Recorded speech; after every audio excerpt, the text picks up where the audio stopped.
एक दिन पाप ने भगवान से कहा कि मुझे भी पृथ्वी पर स्थान दे दो। बोले तुम तो हो ही पृथ्वी पर, कितने कामों में तुम्हारा निवास है।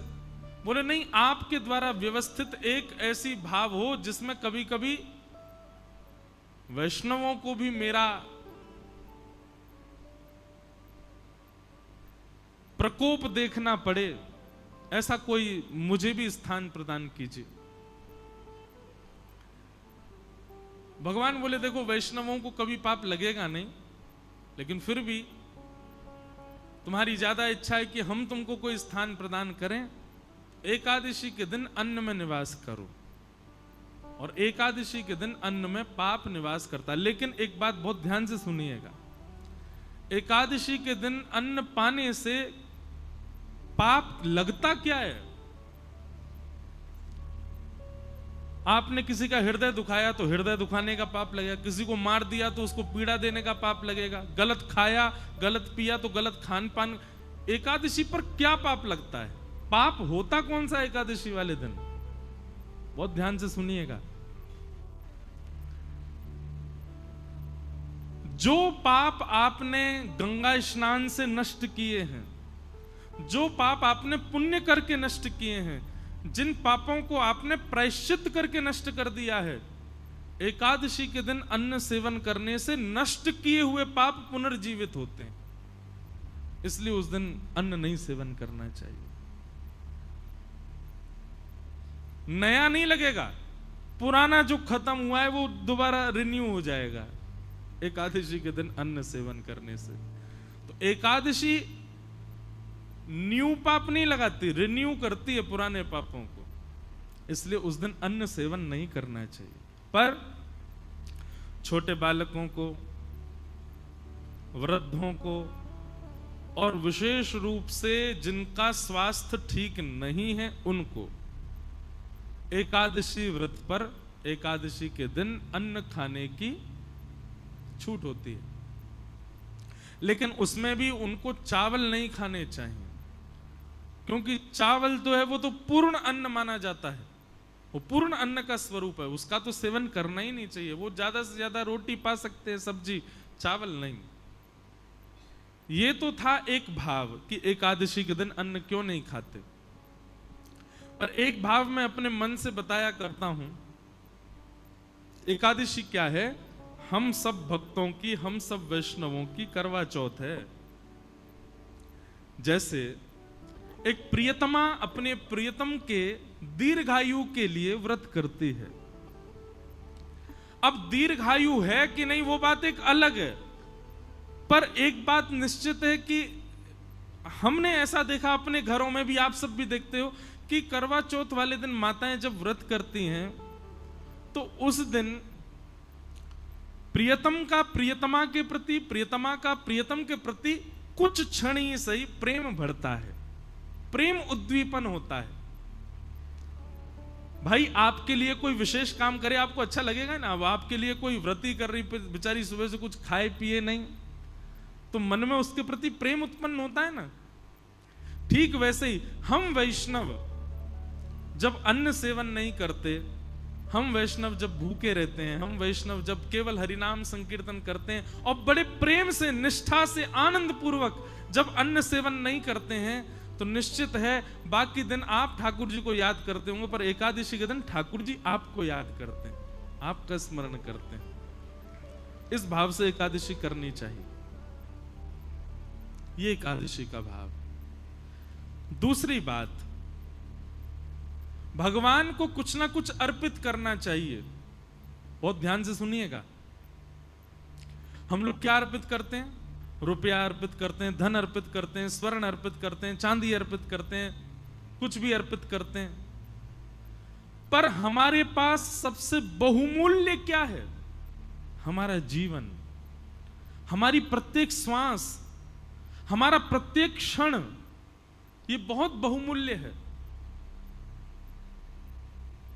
आज का दिन जो निकल गया, अब ये मेरे पूरे जीवन में कभी वापस नहीं आएगा। ये आज हो चुका, पूर्ण हो गया, बस अब ये दोबारा नहीं आएगा। ये पिछले बीते 5 दिन जो हमने कथा सुने, ये जीवन में कभी लौट करके नहीं आएंगे, ये हो चुके, इनकी स्मृति रहेगी जीवन भर बस। हमने पंढरपुर में कथा सुनी थी, पंढरपुर में कथा सुनाई थी, ऐसा बढ़िया मौसम था, ऐसे आनंद करते थे, सुबह ऐसा करते थे, शाम, बस ये स्मृति ही रहेगी आपके पास, ये दिन वापस कभी नहीं आएंगे। और एक बात बताऊं, आप लाख कोशिश करके दोबारा कर लो ऐसा, पता नहीं जी फिर सोच लें, फिर कथा हो वही हो वैसे ही हो, सारी A to Z आप एक जैसी व्यवस्था कर लो, तब भी इस बार जैसा सुख अगली बार नहीं होगा, ज्यादा हो सकता है, पर एज इट इज ऐसा आपको दोबारा नहीं मिलेगा। ये हमेशा के लिए एक स्मृति रहेगी। हर दिन जो हमारा गुजरा वो लौट करके नहीं आने वाला है, हर क्षण जो हमारा निकला, हर श्वास जो हमारी निकली वो निकल चुकी है बस। पर एकादशी के दिन जब व्यक्ति निष्ठा पूर्वक, प्रेम पूर्वक, आनंद पूर्वक अपने दिन की शुरुआत करता है, उसकी हर क्षण, हर श्वास, पूरा दिन वो ठाकुर जी को अर्पित होता है। और सबसे बड़ी बात, आपकी आयु दो चीजों से कम होती है, व्यक्ति की आयु दो चीजों से कम होती है, बहुत बोलने से और बहुत खाने से आयु कम होती है। यदि व्यक्ति बहुत खाएगा तो जीवन में, हमारा जीवन निश्चित है, इतना अन्न ही मैं खा सकता हूं। अब उसको भले ही मैं 50 साल में खा करके खत्म कर दूं तो 51 साल देख नहीं पाऊंगा, 50 में ही मुझे जाना पड़ेगा। ठाकुर जी ने सबके लिए एक अन्न निश्चित करके रखा है, उतना ही खाना है हमको।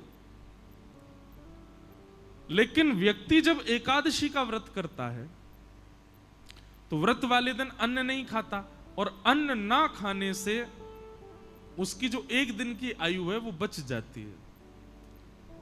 लेकिन वो एक दिन की आयु एकादशी करने से ऐसा नहीं आपको बाद में मिलेगी, वो एक दिन की आयु ठाकुर जी के चरणों में अर्पित हो जाती है। व्यक्ति ने अपना एक दिन प्रदान कर दिया ठाकुर जी को, नाथ मेरी प्राण सबसे बहुमूल्य, मेरी आयु बहुत बहुमूल्य है, मैं अपनी आयु एक दिन की ही कर, अब इससे ज्यादा तो क्या करूं, मां कलियुगी पापी जीव हूं मैं, पूरी तो दे ही नहीं पा रहा, कम से कम महीना में ये 2 बार की एकादशी की 2 दिन की आयु आपको प्रदान करना हूं। ठाकुर जी को चाहिए नहीं, पर प्रियतम को प्रसन्न करने के लिए कुछ तो बहुमूल्य दें, तो हम अपनी आयु ठाकुर जी को अर्पित करते हैं कि नाथ ये आयु आपके। अच्छा, आयु ठाकुर जी को देते हैं मतलब अपना एक दिन पूरा हम ठाकुर जी को दे चुके हैं। हमारे जीवन में 365 दिन है, हर दिन हम किसी ना किसी को दे रखे हैं। विशेष रूप से किसको दे रखा है? 2 लोगों को, एक तो लक्ष्मी को, दूसरा अन्न को। इन दोनों को हम हर दिन देते हैं, अन्न को भी हर दिन देते हैं, लक्ष्मी को भी हर दिन देते हैं। लेकिन ये एकादशी के दिन जब आप व्रत करते हो तो पूरा दिन ठाकुर जी को अर्पित हो जाता है, ठाकुर जी को दे दिया जाता है। एक प्रकार का महादान भी है एकादशी का व्रत करना। वैष्णवों के अंदर 3 निष्ठा होनी चाहिए। पहली नाम जप निष्ठा, दूसरी एकादशी निष्ठा, और तीसरी तुलसी माला पहनने की निष्ठा, तुलसी निष्ठा। अगर आप 3 निष्ठाओं में निष्पन्न हो तो आप वैष्णव हो। तो इस प्रकार से एकादशी व्रत का महात्म्य और महत्व बतलाया गया। व्यक्ति की सामर्थ्य हो तो उसको निश्चित ही एकादशी करनी चाहिए। और मैं बार बार एक ही बात कह रहा हूं, प्रसन्नता पूर्वक, गौरव करके और बहुत एक्साइटमेंट में एकादशी का व्रत किया करो। कहीं सुबह उठते ही महाराज पता चल गई नाश्ते में क्या बनाया, बोले आज तो बेटा नाश्ता में फल मिलेंगे, क्यों एकादशी, और आपको अरे आज एकादशी है, उसी समय तोड़ देना एकादशी। और तोड़ क्या देना, टूटी गई एकादशी। जैसे ही आपकी निष्ठा विफल हुई एकादशी टूट जाती है। लोग सोचते हैं नमक खाने से, जे खाने से एकादशी टूटती है। नहीं, आप जैसे ही अश्रद्धा रखते हैं, 1% भी अश्रद्धा होती है, उसी समय आपकी एकादशी टूट जाती है, आपका व्रत टूट जाता है। दूसरी बात, व्रत कब टूटता है? अब आप अन्न ना खाने को तो इतनी प्रायोरिटी दे रहे हो, नहीं नहीं नहीं अन्न नहीं खाना है, आज तो एकादशी जे, और वैसे बेचारे किसी का हृदय दुखा रहे हो, किसी को गालियों पे गालियां दिए जा रहे हो, किसी का हक मार रहे हो, किसी के साथ में बुरा कर रहे हो, क्षमा करो, ऐसी एकादशी बिल्कुल मत रखो। एकादशी को भी रहता होगा कि भाई ऐसे व्यक्ति के पास मैं रहूं क्यों जो इतना बुरा करे।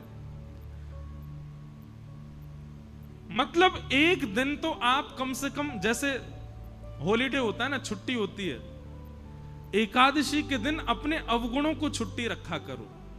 आज चाहे कोई कुछ कर ले, पत्नी कितना भी चल, मैं क्रोध ही नहीं करूंगा, बच्चे चाहे कुछ भी कर ले, आज क्रोध नहीं करना, आज क्रोध की छुट्टी है। पता चला पूरा परिवार इंतजार कर रहा है एकादशी कब आएगी, उस दिन क्रोध तो करेंगे नहीं। अच्छा देखो कितना अच्छा व्रत। मैं तो कहता हूं कथा में कि एकादशी पर केवल अन्न छोड़ने वाला नियम नहीं, 2-4 नियम और करो। जैसे पूरे दिन मुस्कुराहट रखो मुख पर, चाहे कुछ हो जाए आप प्रसन्न ही रहो। कितना अच्छा, ऐसी एकादशी करो। व्रत है, बोले काय बात का व्रत है? प्रसन्न रहने का व्रत है। आज प्रसन्न ही रहूंगा मैं। बच्चे बेचारे ऊधम मचा रहे हैं और आप मुस्कुरा करके देख रहे हो। उसने गिलास तोड़ दिया, आप खुश हो। द्वादशी आने दे बेटा, तुझे देखता हूं मैं, रुक जा, आज कर ले तेरा जो मन है। बहुत बढ़िया, आनंद करो। ऐसा नहीं, एक भाव है, प्रसन्न रहो। एकादशी का मतलब है अवकाश। तो अवकाश केवल अन्न को ही क्यों दिया जा रहा है? उन सब चीजों को दो जिससे आप संसार में एग्जिस्ट करते हो। और मैं तो भाई खुलेआम कहता हूं, आज की डेट में अन्न छोड़ना कोई बड़ी बात नहीं है। बच्चे, आजकल के बच्चे 2-2 बजे तक तो वैसे ही भोजन नहीं करते। आधा एकादशी तो उनकी रोज ही होती है।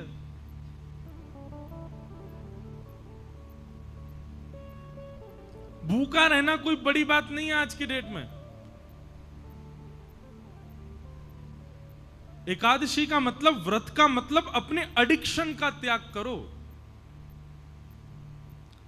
जिस समय व्रतों का निर्माण किया गया उस समय मानव का एक ही एडिक्शन था, भोजन। उसको यही रहता था कैसे भोजन मिले।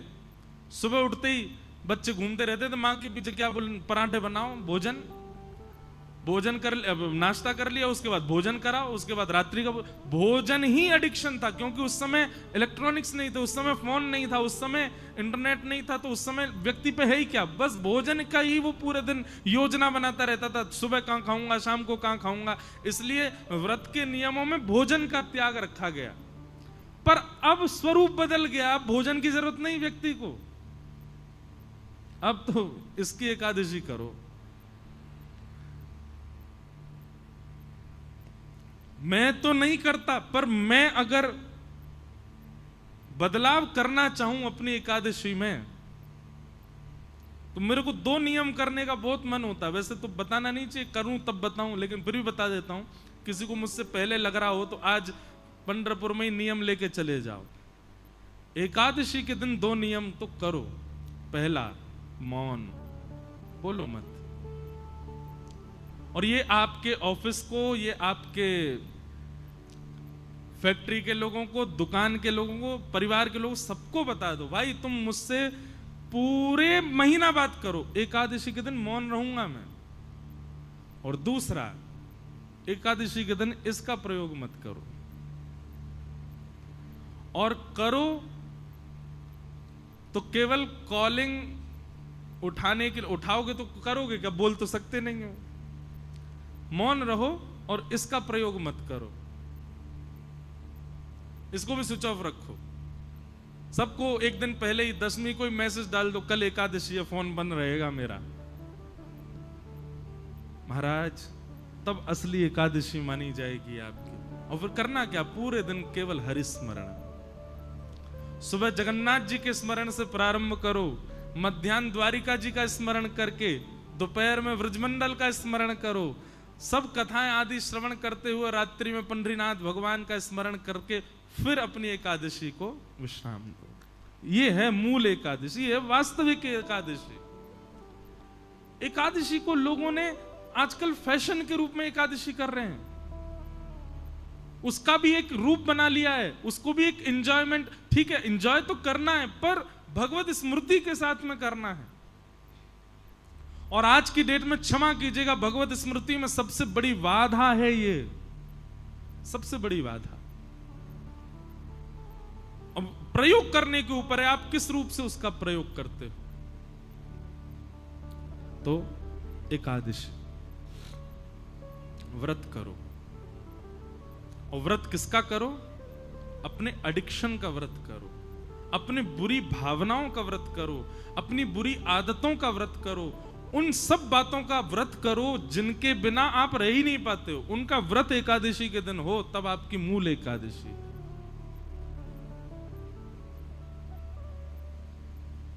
और अंतिम बात, एकादशी व्रत में इतनी सामर्थ्य है कि यदि निष्ठा से कोई व्यक्ति एकादशी व्रत पालन करे तो एकादशी व्रत के प्रभाव स्वरूप एकादशी के ही दिन भगवत धाम परायण होगा उसका।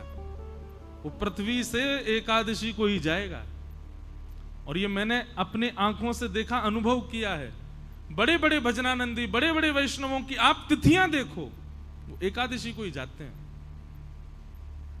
और एकादशी को जाने का मतलब क्या है? स्वयं शंख चक्र गदा पद्मधारी नारायण ही उनको लेकर के गए हैं, ये इस बात का प्रमाण है। तो एकादशी व्रत में बहुत निष्ठा, एकादशी को सामान्य नहीं। पर अब बात आ जाए, हमने अभी शुरू की, पहले मैं भी नहीं रह पाता था, मुझे व्रत नहीं रहा जाता, पर बाद में धीरे धीरे समझ में आने लगी बातें, तो फिर रहना प्रारंभ किया। सौभाग्य करके व्रत रहते हैं।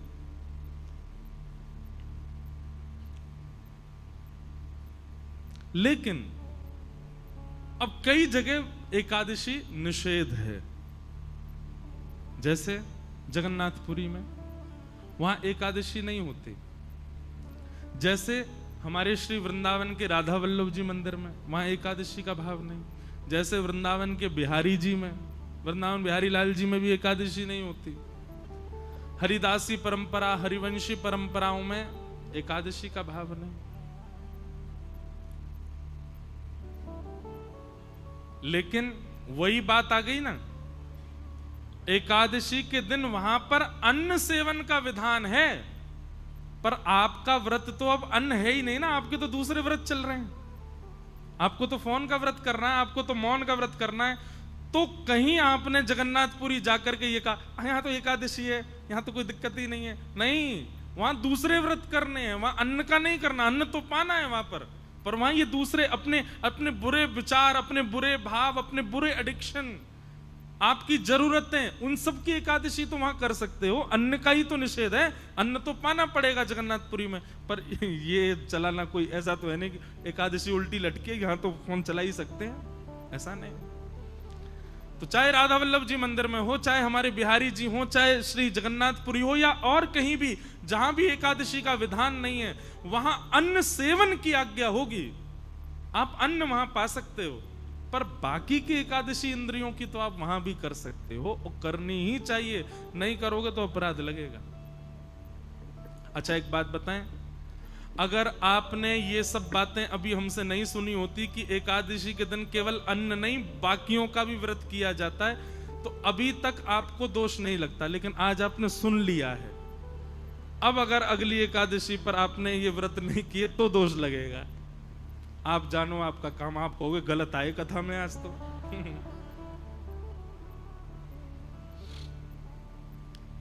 अब सुन लिया है ना आपने, अब तो आपको पालन करना पड़ेगा। फोन ही नहीं, चलो आप कहोगे ऐसा हमारा काम है कि बिना फोन के तो एक दिन नहीं चलेगा। वैसे तो व्रत ऐसा ही होना चाहिए जिससे एक दिन चले ही नहीं पाए, उसी का व्रत करो, वही तो व्रत है फिर। लेकिन फिर भी कुछ न कुछ नियम ऐसे बनाओ।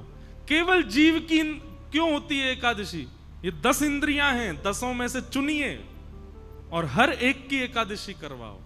आंखों की भी, कानों की भी, जीव की भी, त्वचा की भी, हाथ की भी, पैर की भी, अपनी गुप्त इंद्रियों की भी एकादशी करो। एकादशी ठाकुर जी उस दिन आंख खोल करके देखते हैं ठाकुर जी कौन कौन मुझे याद कर रहा है। इसलिए एकादशी व्रत करो, कंठी माला पहनो, तुलसी व्रत करो और नाम जप करो, ये 3 व्रत धारण करो। इस प्रकार एकादशी व्रत की बात बताई गई और अब यहां से प्रारंभ होता है रास पंचाध्याय, रास की कथा। बहुत सावधानी से सब लोग प्रसन्न मुद्रा में विराजिएगा। अच्छा, हमारी किसी ने कथा सुनी हो, हमने एक बात बताई है कथा में कि जब रास विहार होता है ना, तो किशोरी जी की जो नृत्य की मुद्रा है ना, किशोरी जी जब नृत्य करती हैं तो उनकी ऐसे भुजा रहती है। किशोरी जी उर्ध बाहु होकर के नृत्य करती हैं और ठाकुर जी ऐसे ही नृत्य करते हैं। यही इनका स्वरूप है, नाचने का यही तरीका है ठाकुर जी का। इसीलिए रास विहार करते करते किशोरी जी ऐसे नाच रही थी, ठाकुर जी ऐसे नाच रहे थे। जब दोनों समीप होके एक हुए तो बाम अंग में श्री जी और दाहिने अंग में ठाकुर जी प्रकट हो गए, श्रीनाथ जी। वही है हमारे श्रीनाथ जी। ये श्रीनाथ जी जो हैं ये अलग नहीं है, किशोरी जी और ठाकुर जी का मिलित स्वरूप है। ये बाम अंग जो है ये किशोरी जी हैं। इस प्रकार से बुझाए ठाकुर। कल हमारे लाल जी आए थे ना, उनका बाम अंग जो है, मेरे को कई लोग कहते हैं लाल जी के साथ में लाडली जी को भी रखो महाराज। मैंने कि तुमको दिख नहीं रही है, लाडली जी हैं। ये लाडली जी तो हैं, आधी जो है, आधी नहीं कहेंगे। एक रसिक उसका एक और भाव बताते हैं कि श्रीनाथ जी का जो स्वरूप है वो कैसा है। किशोरी जी ऐसे हैं और श्री श्याम सुंदर ऐसे हैं। तो ये हिस्सा और ये हिस्सा दोनों एक हुए, तब श्रीनाथ जी का रूप प्रकट हुआ। एक दूसरे को सन्मुख खड़े हैं, तब श्री जी बाबा प्रकट हुए। बाम अंग जो है वो किशोरी जी है। तो ऐसे रास बिहार की कथा में आइए हम लोग प्रवेश करते हैं।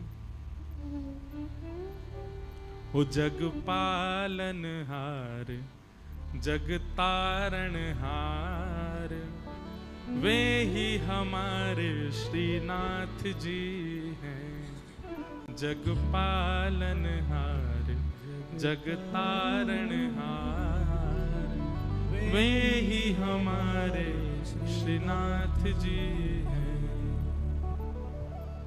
आप सबको निमंत्रण दे दें। प्यारे गिरधर लाल जी कल आए थे। श्री गिरधर लाल जी का जन्मदिन होता है, जन्मोत्सव होता है मकर संक्रांति। और मकर संक्रांति अधिकतर जनवरी की 14 या 15 तारीख को ही आती है।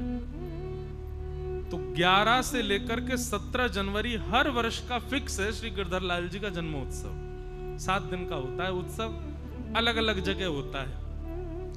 इस बार श्री द्वारिका धाम में था 11 से 17 जनवरी। उससे पहले श्री अयोध्या जी में था 11 से 17 जनवरी। उससे पूर्व जगन्नाथपुरी में होना था पर कोविड की वजह से वृंदावन में हुआ। और उससे पहले पंढरपुर में होना था। और यही रुक्मणी विठल भक्त निवास, यही पूरा बुक करके गए थे। इसी के सामने एक मैदान है, वहां पर ठाकुर जी का उत्सव होना था, पर कोविड की वजह से पंढरपुर का उत्सव भी वृंदावन में ही हुआ। तो इस प्रकार ठाकुर जी के हर वर्ष उत्सव होते हैं। अगला उत्सव जो है मतलब 2025 में 11 से 17 जनवरी ठाकुर जी का, श्री गिरधरलाल जी का उत्सव है नाथ द्वार में, श्रीनाथ जी में। हमारे बहुत सारे वैष्णव जो यहाँ बैठे हैं, सबसे हमारी प्रार्थना, सब लोग जरूर श्रीनाथ द्वारा आइएगा। नाथ द्वारा में हमारे श्री गिरधरलाल जी का उत्सव होगा। बहुत आनंद आता है उत्सव में। हमको लोग बाग कहते हैं जब कुछ आप भी नृत्य करो। मैंने कहा मैं 7 ही दिन नाचता हूँ पूरे साल भर में, वो हमारे लाल जी के उत्सव में खूब नृत्य करते हैं। उसमें सुबह कथा होती है। कथा का कोई क्रम नहीं होता, स्वच्छंद कथा चलती है, जो मन करे उस विषय पर भाव चलता है, उसका आनंद ही अलग होता है। और फिर उसके बाद दोपहर में सब लोग प्रसाद पा के आराम करो। रात्रि में ठाकुर जी सवारी करके आते हैं और फिर उत्सव, ठाकुर जी के नए नए उत्सव होते हैं, नए नए कलाकार आते हैं, आकर के ठाकुर जी का मंगल भाव सुनाते हैं। ऐसा उत्सव रहता है। 11 से 17 जनवरी सब लोग आना नाथ द्वारा।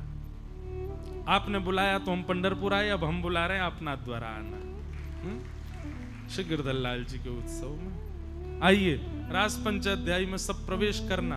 अब बंधुओं ज्ञान वैराग्य आदि सब बाहर कर दो, अब तो केवल प्रेम की चर्चा है। इस विषय पर संशय उत्पन्न नहीं होना चाहिए कि ये कैसी लीला, इसलिए बहुत ध्यान पूर्वक सुनिएगा। भगवान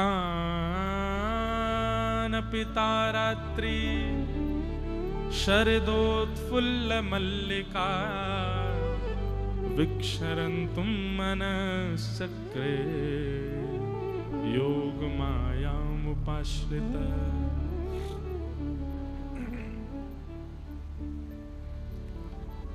बहुत ध्यान पूर्वक सुनिएगा। भगवान ने जब चीरहरण किया गोपियों का, चीरहरण के समय भगवान ने सब गोपियों को आश्वासन किया, आश्वासित किया कि शरद पूर्णिमा की रात्रि पर हम आपके साथ रास विहार करेंगे। और तभी से समस्त गोपियां ठाकुर जी की प्रतीक्षा में हैं। मैंने कल भी कहा था और मैं आज भी कहूं, ठाकुर जी के साथ रास विहार करने वाली गोपियों की आयु निश्चित नहीं है। छोटी से छोटी गोपी भी है और बुजुर्ग से बिना दांत वाली गोपियां भी रास में हैं, जिनको 4 गोपियां पकड़ के लाई हैं, वो चलना भी नहीं आता उनको, चला भी नहीं जा रहा है। ऐसी वृद्धा गोपियां भी ठाकुर जी को अपना प्रियतम मानती हैं। तो इतनी छोटी गोपी और इतनी विशाल, इतनी बड़ी वृद्ध गोपी भी ठाकुर जी को प्रियतम मानती है। इस बात से क्या प्रमाणित होता है? ये काम लीला नहीं है, यहां काम दृष्टि नहीं है गोपियों के चित्त में।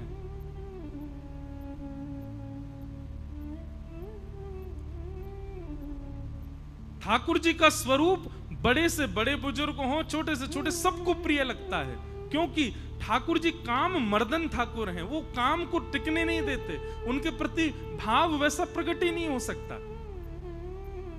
वो स्वच्छंद प्रेम है और स्वच्छंद प्रेम का ये प्रतीक होता है कि वो काम विहीन होता है। इसीलिए मैं कहा करता हूं, संसार में हर व्यक्ति से आपको प्यार हो सकता है, स्नेह हो सकता है, आकर्षण हो सकता है, प्रेम नहीं हो सकता, क्योंकि प्रेम स्वार्थ और काम से विहीन होता है। और संसार में आपका किसी से भी संबंध बिना स्वार्थ और बिना प्रेम के नहीं होता, बिना काम के नहीं होता। हर किसी का हर किसी से स्वार्थ है। सुर नर मुनि जन की यह रीति, स्वार्थ लाग कर ही सब प्रीति। सब स्वार्थ के लिए प्रीति करते हैं। बुरा नहीं मानिएगा, आज मैं कथा कर रहा हूं तो मेरा कथा सुनाना और आपका उस कथा में कुछ भाव ग्रहण करके अपने जीवन के प्रश्नों के उत्तर ग्रहण करना, यह भी एक सूक्ष्म स्वार्थ है। इसीलिए प्रेम है। जिस दिन वो स्वार्थ सिद्ध हो गया, अब नहीं बन रहा काम, तो होगा कि वह प्रेम धीरे धीरे कम हो जाएगा। लेकिन वो प्रेम है ही नहीं। प्रेम के 2 स्वरूप समझिएगा। प्रेम का पहला स्वरूप कि जहां काम और स्वार्थ है, वहां यदि आपका आकर्षण है तो वो आकर्षण है, वो प्रेम नहीं है। और दूसरी बात, प्रेम का एक स्वरूप होता है, चाहे जो हो जाए, प्रेम प्रतिदिन बढ़ता है, कम कभी नहीं होता। एक माता जी मेरे को कल परसों बोली कि भजन में वर्धमान कैसे रहे हम। बहुत ध्यान से सुनिएगा। मतलब आज जितना भजन हुआ, आज जितना प्रेम से ठाकुर जी का स्मरण हुआ, कल उससे ज्यादा प्रेम से भजन और स्मरण होना चाहिए, ऐसी शास्त्रों की आज्ञा है। पर यह कैसे संभव होगा? मैंने कहा क्यों संभव नहीं है ये बताओ। बोले घर के इतने वो रहते हैं, कलेश रहते हैं, जे रहते हैं, वो रहते हैं। तो एक उत्तर मन में आया, व्यक्ति ऑफिस जाता है, स्कूल जाता है, कॉलेज जाता है, एग्जामिनेशन में जाता है या कहीं भी जाता है, और उस समय वो वहां जाकर के अपने घर की पीड़ा अगर बताने लग जाए तो सामने वाला क्या कहेगा?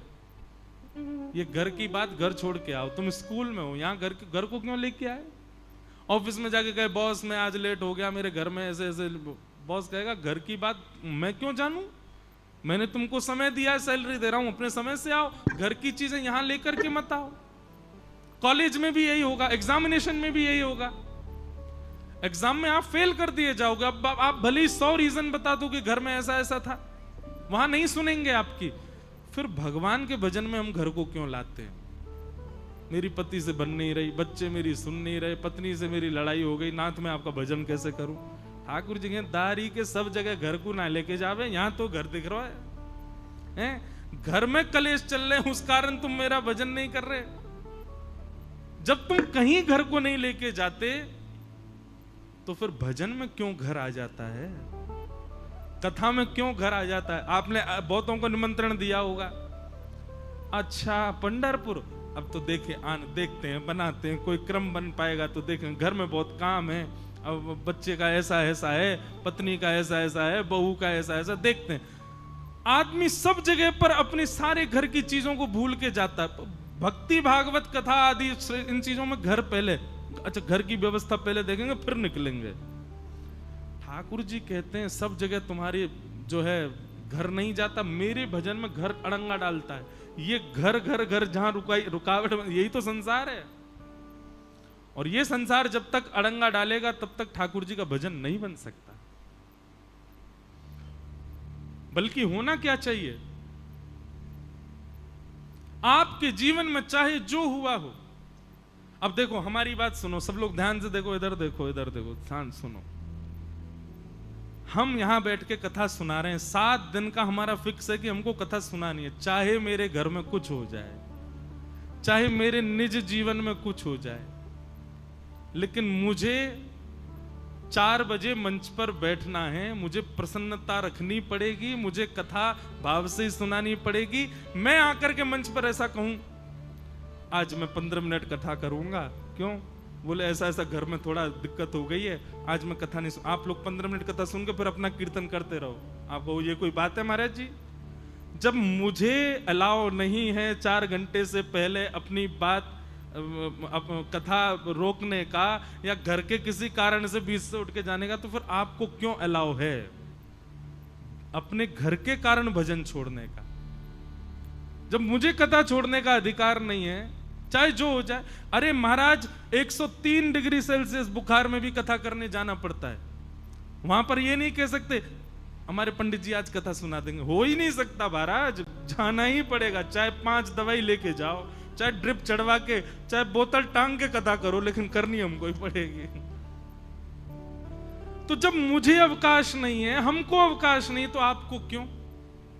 जब हम अपनी निज बात, निज घर अपनी कथा में नहीं ला रहे, तो फिर आप क्यों?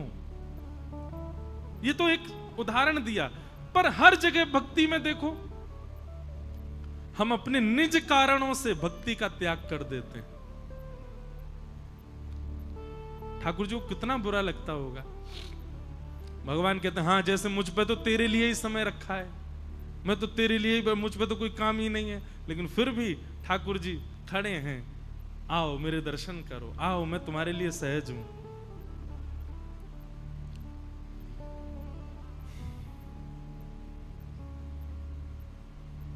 तो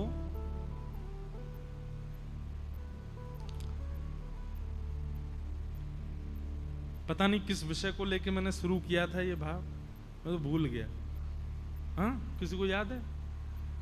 रास, वो तो मुझे भी पता है, पर ये अवकाश वाली बात क्यों शुरू करी थी पता नहीं, छोड़ो, आएगी, याद आ जाएगी। तो भगवान ने गोपियों को कहा कि हम शरद पूर्णिमा की रात्रि पर आपसे मिलेंगे। गोपियों को कहा शरद पूर्णिमा की रात्रि पर आप सब आना, हम आपसे मिलेंगे।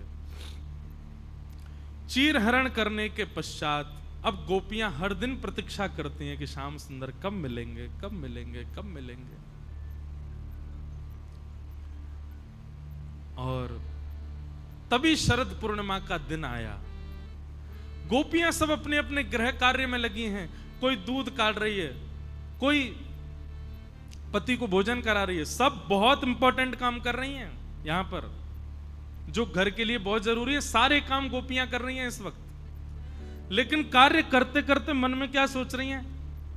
आज तो पूर्णिमा है, आज तो वही दिन है जिस दिन प्रियतम ने हमको आश्वासन दिया था कि वो हमसे मिलने आएंगे। हां, प्रेम पर चर्चा हो रही थी। बताओ यार, सुनते नहीं आप लोग?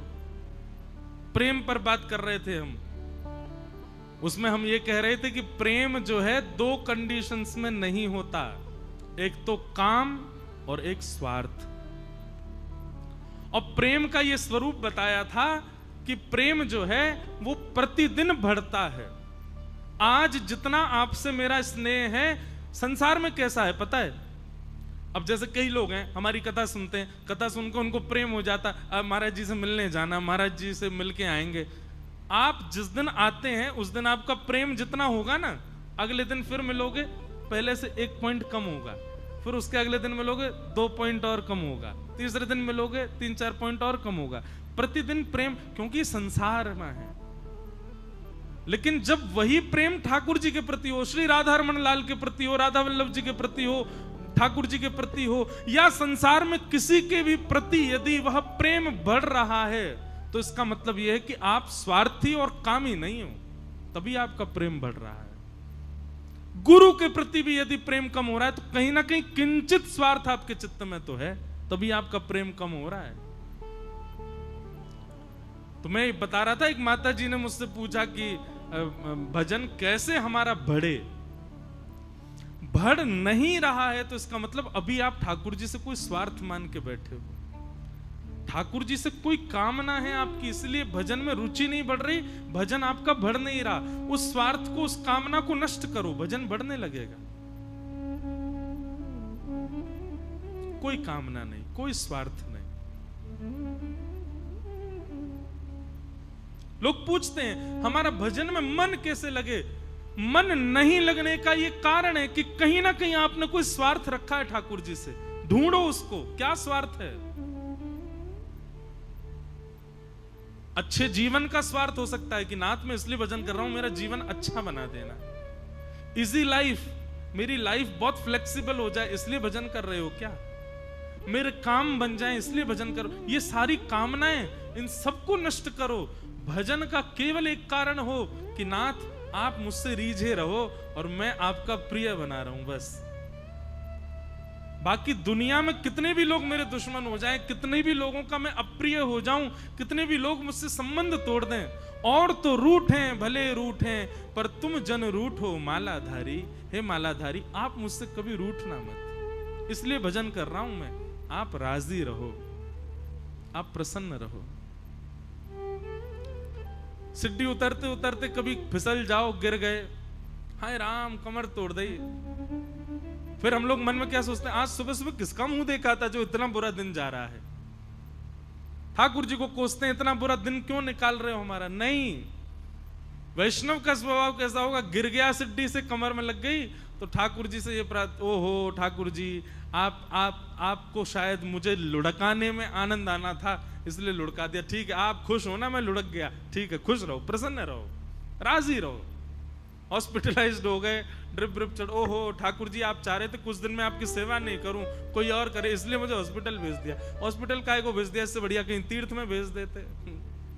ऐसी विचारधारा देने वाली हर वस्तु ठाकुर जी के द्वारा जो आपको मिली है उसमें एक सद्भाव हो, ठाकुर जी की प्रसन्नता, ठाकुर जी की राजी विद्यमान हो। निस्वार्थ निष्काम भाव से जब आप भजोगे, भजन आपका बढ़ेगा, कीर्तन आपका बढ़ेगा। अगर वो कम हो रहा है तो इसका मतलब कोई ना कोई स्वार्थ तो है।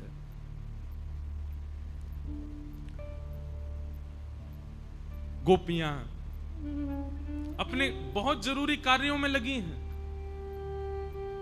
लेकिन तभी शरद पूर्णिमा का चंद्रमा उदित हुआ और जैसे ही गोपियों को वो चंद्रमा दिखाई दिया, गोपियां व्याकुल हो गई। ये तो वही तिथि है, ये तो वही दिन है जिस दिन श्याम सुंदर को हमसे मिलना है। लेकिन फिर भी गोपियां जा नहीं रही हैं ठाकुर जी के पास। क्यों? एक बार और कन्हैया बस बुला ले हमें, कोई संकेत कर दे कि वो हमारी प्रतीक्षा, हम अभी भाग चलेंगे। ठाकुर जी को ये बात पता चली कि गोपियां मानिनी बन के बैठी हैं, सोच रही हैं एक बार और निमंत्रण भेजूं। तुरंत वन में जाकर के कदम वृक्ष के नीचे बैठ करके ठाकुर जी ने अपने वेणु को अपने अधर पर धारण करके कोमल उंगलियों से उसके छिद्रों को आच्छादित करते हुए जैसे ही भाव पिरोए वंशी बजने लगी वृंदावन में। बंधुओं, एक बात बताऊं, बहुत काम की बात। कथा यदि आपको शब्द लगते हैं तो समझो आप कथा नहीं सुन रहे। बहुत बड़ी बात कह रहे हैं हम। कथा आपको केवल शब्द लगते हैं, वक्ता आपको व्यक्ति लगता है। यमुना जी आपको नदी दिखती हैं और गिरिराज जी आपको पर्वत दिखते हैं, पंडरीनाथ आपको पाषाण दिखते हैं। तो इसका मतलब अभी रास में प्रवेश नहीं हुआ है आपका। तो स्थिति क्या हो? बोले कथा जो है, कथा के शब्द जो हैं, ये साक्षात भगवत निमंत्रण जैसे लगने लगे कि ये शब्द ठाकुर जी ने इन व्यास जी से मुझे सुधरवाने के लिए बुलवाए हैं। ये ठाकुर जी इनसे इसलिए बुलवा रहे हैं मैं सुधरूं। वक्ता आपको साधन दिखाई दे कि ये वंशी है, ठाकुर जी के अधर पर धरी है और ठाकुर जी बजा रहे हैं और ये बज रहे हैं, ये बोल रहे हैं। यमुना जी जल नहीं है, साक्षात भगवान की प्रिय सी पत्नी है। गिरिराज जी पर्वत नहीं है, ब्रज की रज रज नहीं है, ठाकुर जी के चरण चिन्ह है।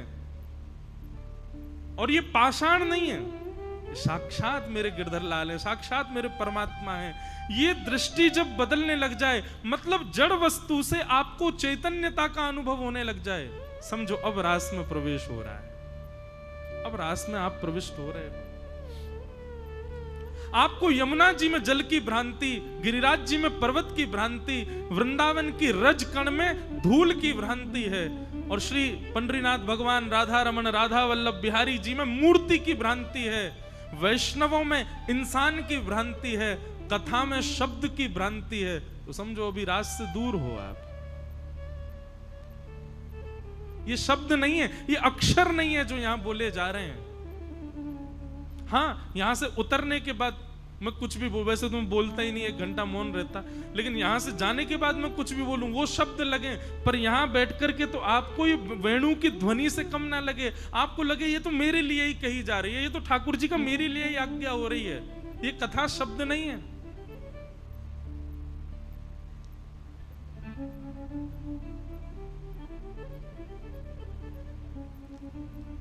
वेणु जैसी बजी, अब कृष्ण प्रेम जिनके चित्त में नहीं था उनको तो लग रहा है कि कन्हैया बंसी बजा रहा है, लेकिन जिनके भी चित्त में कृष्ण प्रेम है उन सबको ध्वनि सुनाई नहीं दे रही है।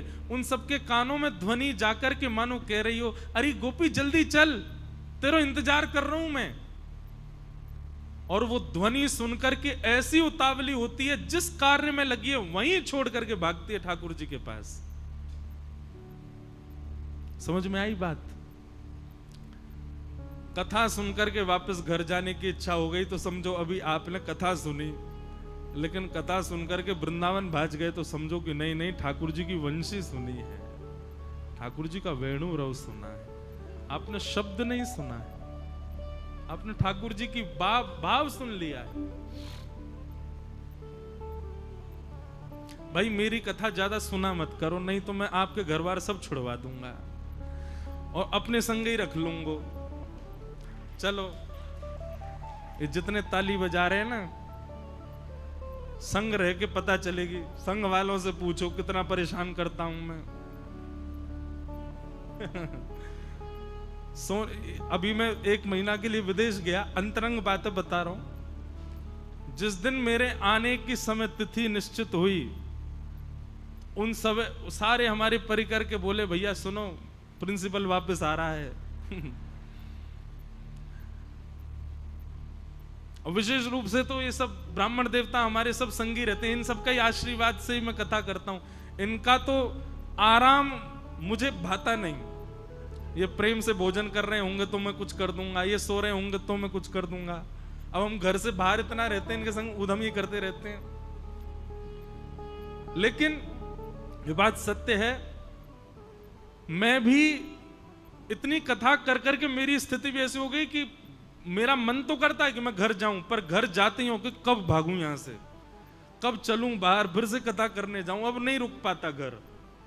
तो मैं तो भैया कहूं, अभी आपको एक पहले ही कह दे रहा हूं, ज्यादा मत सुन लेना, नहीं तो आप संसार के लायक रह नहीं पाओगे, फिर आप ठाकुर जी के ही रहोगे। और सुनिए, अगर ऐसी स्थिति हो जाए तो परेशान मत होना, आ जाना हमारे पास।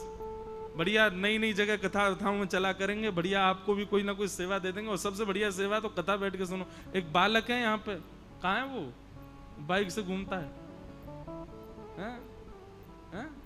हाँ, वो नासिक की कथा से अभी तक सब छोड़ दिया, घर परिवार सब छोड़ छाड़ करके सब कथाओं में आ जाता है अपने खर्चे। मैंने भाई कैसे चल रहा है तुम्हारा? बोले सब ठाकुर जी कर रहे हैं।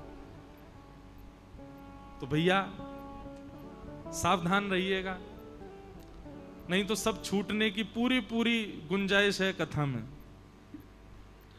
गोपियां सब छोड़ करके भागी, कोई अपने पति को भोजन करा रही थी, कोई अपने बालक को सुला रही थी, कोई दूध काट रही थी, कोई सीरा बना रही थी। और जिस सिचुएशन में जो जहां थी वहीं से ही भागी है ठाकुर जी के पास। ये भी विचार नहीं किया पति क्या सोचेगा, अरे बालक का तो सुलाना मां का धर्म है, उसको भी छोड़ के चली गई। घर परिवार के कार्य होते हैं, अरे कहां तक कहें, नारी का सौभाग्य श्रृंगार है। कोई गोपी अपना श्रृंगार कर रही थी, आधा ही श्रृंगार हुआ था कि वेणु की ध्वनि आई, आधे श्रृंगार में ही भाग गई। ये भी विचार नहीं किया पूरा तो कर लूं।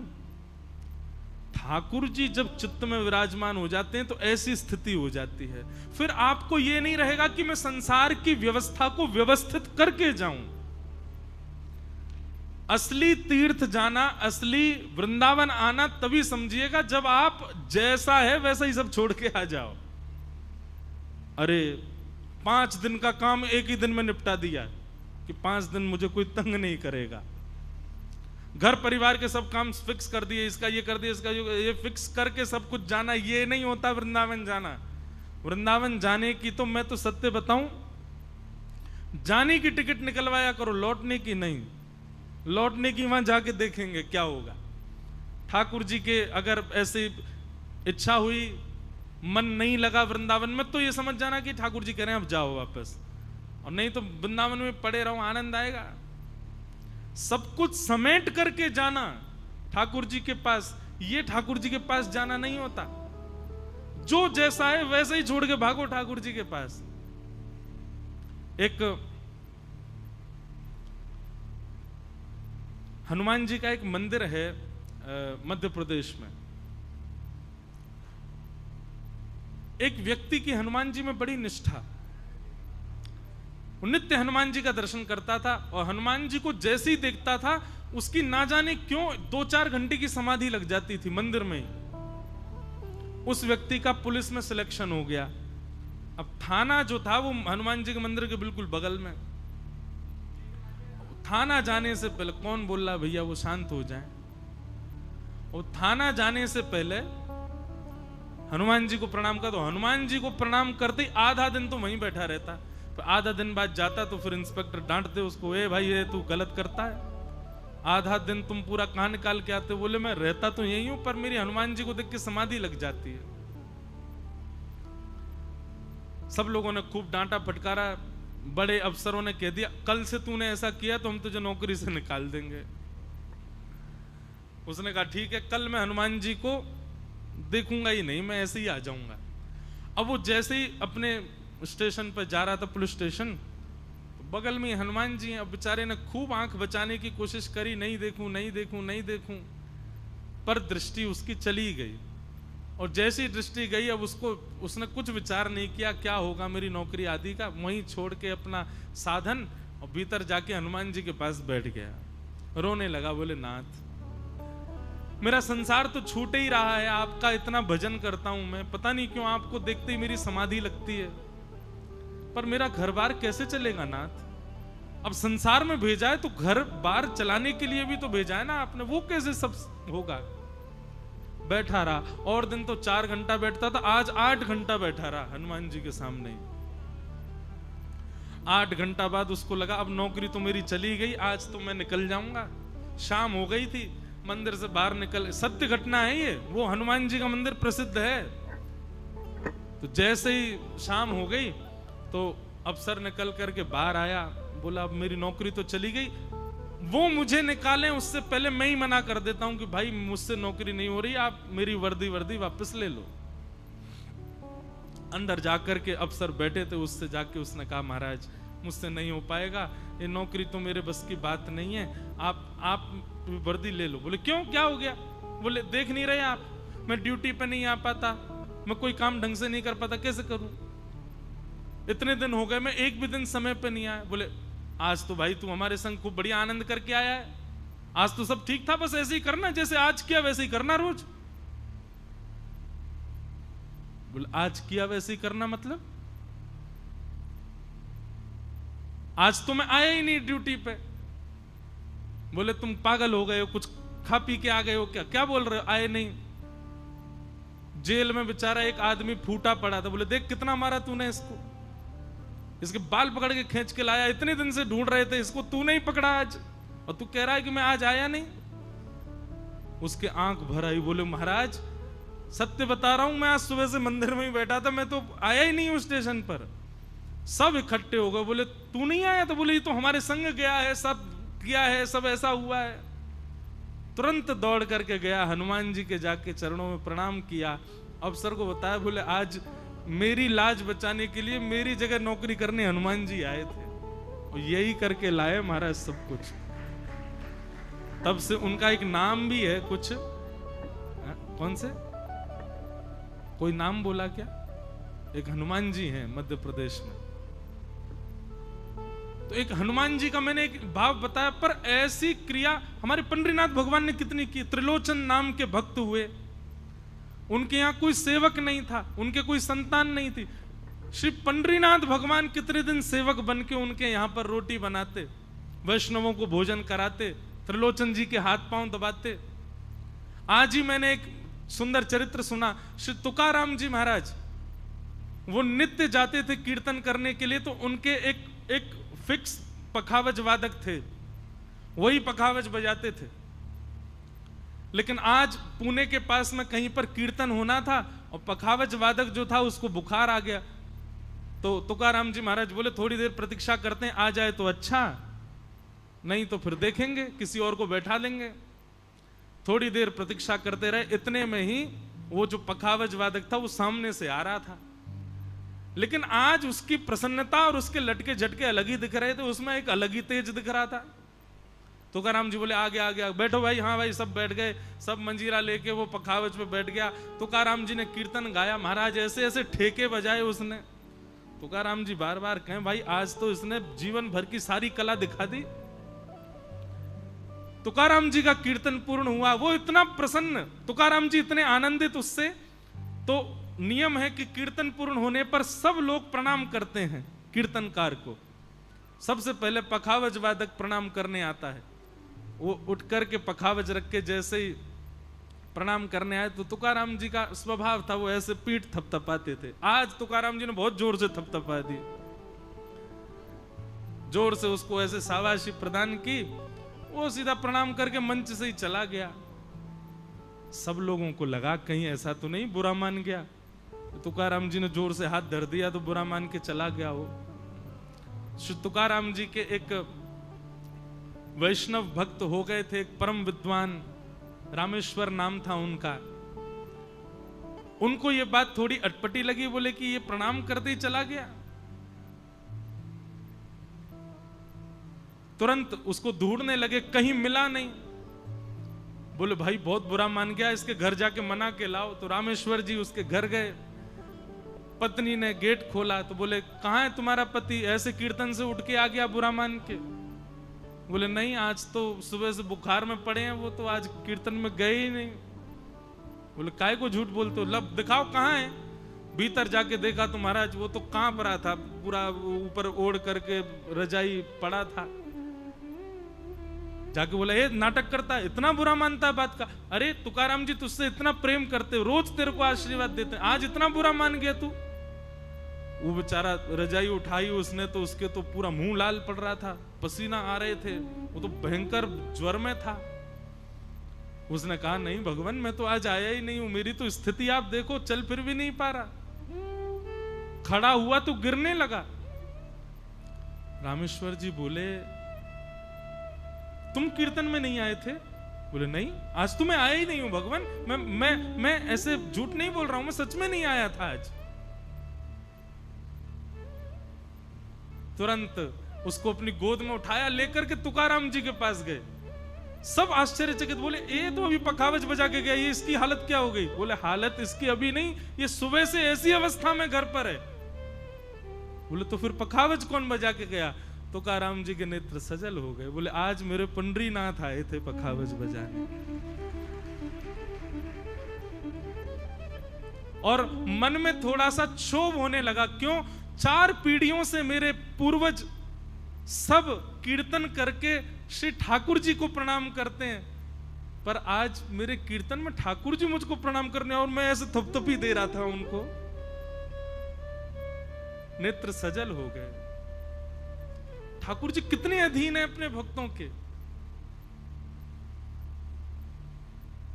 तुकाराम जी महाराज कीर्तन में पखावज बजाई ठाकुर जी ने, नामदेव जी के कीर्तन में नृत्य किया ठाकुर जी ने, श्री पंडरीनाथ भगवान ने, श्री त्रिलोचन दास जी के यहां पर सेवक बनकर के कितने वर्षों तक सेवा की त्रिलोचन जी की।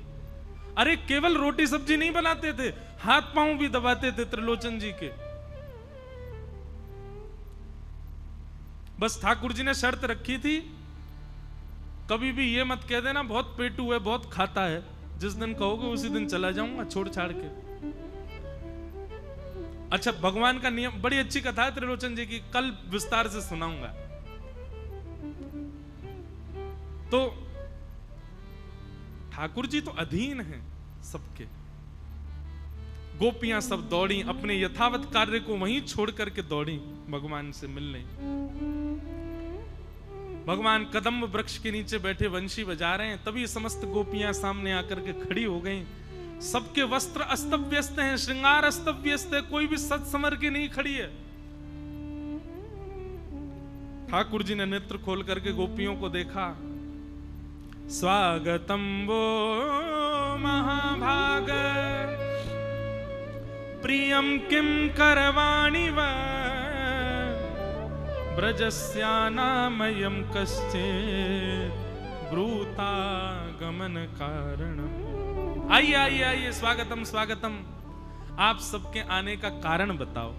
गोपियां तो इतनी उदास हो गई हैं, पहले तो हमको बुला लिया, अब हमसे कह रहे हैं आने का कारण बताओ। और ठाकुर जी उनको पूरा संसार दिखाने लगे। 10 श्लोकों में ठाकुर जी ने केवल यही कहा कि तुम सब वापस घर चली जाओ। अरे इतनी रात्रि को परपुरुष के पास आई हो, अपने पतियों को छोड़ के आई हो, अपने सास ससुर बच्चों की बात नहीं मानी तुमने, चलो वापस लौट जाओ।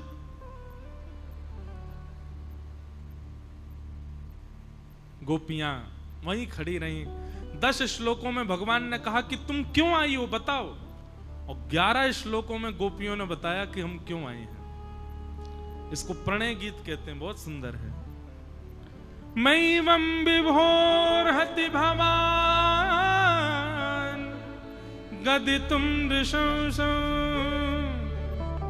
संत्याज्य सर्व विषयांस्तव पादमूलम् भक्ता भजस्व दुर्वग्रहमात्यजास्मान् देवो यथादि पुरुषो भजते मुमुक्षु। हे नाथ, गोपियां ठाकुर जी से कहती हैं, बहुत सावधानी से सुनो। नाथ, आपने ही तो प्रवचन किया है, सर्वधर्मान परित्यज्य माम एकम शरणम व्रज। सब धर्मों का त्याग करके मेरी एक शरण में आ जाओ। अच्छा, मुझे एक बात बताइएगा, जब भगवान ने यह श्लोक गाया था सर्वधर्मान परित्यज्य, उस समय हिंदू धर्म के अलावा कोई और धर्म था? तो फिर ठाकुर जी कौन से धर्म को छोड़ने की कह रहे हैं? उस समय तो केवल हिंदू वैदिक सनातन धर्म था, और कुछ था ही नहीं पृथ्वी पर। सबका इतिहास देख लीजिए, सबका इतिहास किसी का 1000 वर्ष पुराना होगा, किसी का 2000 वर्ष पुराना होगा। हिंदू वैदिक लाखों वर्ष पुरातन है। और जब ठाकुर जी ने महाभारत युद्ध के बीच में अर्जुन से ये बात कही, तब कोई और धर्म था ही नहीं। फिर ठाकुर जी ने क्यों कहा सर्वधर्मान परित्यज्य माम एकम शरणम व्रज? आप कहोगे ठाकुर जी ने फ्यूचर टेंस में बोली है ये बात,